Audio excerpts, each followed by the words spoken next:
പ്രതീക്ഷകളുണ്ട് ഈ സമൂഹത്തെ കുറിച്ച്. അതിലേക്കുള്ള ചാവക്കാട് ബ്ലോക്ക് പഞ്ചായത്ത് മെമ്പറായിട്ടുള്ള ബിജു പള്ളിക്കര, അതുപോലെ തന്നെ അധ്യാപകനും മാധ്യമ പ്രവർത്തന, അങ്ങനെയുള്ള കുറേ കഥകൾ ഇതിൽ വരുന്നുണ്ട്. നമ്മുടെ മലയാള കഥയുടെ ഒക്കെ ഒരു ഇന്നത്തെ സമകാലിക അവസ്ഥയിലേക്ക് എത്തിയിട്ടുള്ള മലയാള ഭ്രാന്ത് എന്ന കഥ സമാധാനം പ്രകാശനം ചെയ്യാൻ കഴിഞ്ഞത് സന്തോഷം. സത്യത്തിൽ വളരെ ഔപചാരികമായിട്ടാണ് ഞാൻ ഈ ചടങ്ങിലേക്ക് വരുന്നത്. ഞാൻ എൻ്റെ ഒരു സെഷൻ കഴിഞ്ഞ് ഇറങ്ങിയപ്പോഴാണ് ഡോക്ടർ എഴുതാജ്യോതി എന്നോട് ഈ ചടങ്ങിൽ പങ്കെടുക്കാൻ പറയുന്നത്.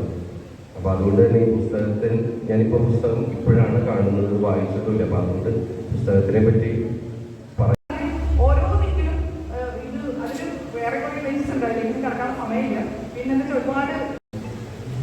ഈ പുസ്തകത്തെക്കുറിച്ച് പ്രവർത്തിച്ച ഏറ്റവും പ്രിയപ്പെട്ട ടീച്ചർ ടീച്ചറെ ഞാൻ 2 വർഷമായിട്ടുള്ള പരിചയമാണുള്ളത്. ടീച്ചർ പഠിപ്പിക്കുന്ന സ്കൂളിലെ യോഗങ്ങളുടെ ഒരു ചടങ്ങ് മാത്രമാണ്. ഒരു ലഡുവിൻ്റെ പോലെ മുന്തിരി വെക്കും. മുന്തിരി ഇല്ലാതെ ലഡുവിൻ്റെ ടേസ്റ്റ് കുറയില്ല.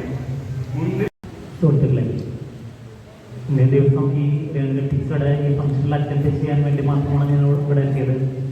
ഇവിടെ കഥാസമാഹാരം പ്രകാശനം ചെയ്യുമ്പോൾ ആ ചടങ്ങിൽ എത്തുക എന്നുള്ളത് ധാർമ്മികമായ ഒരു ഉത്തരവാദിത്വമാണ്.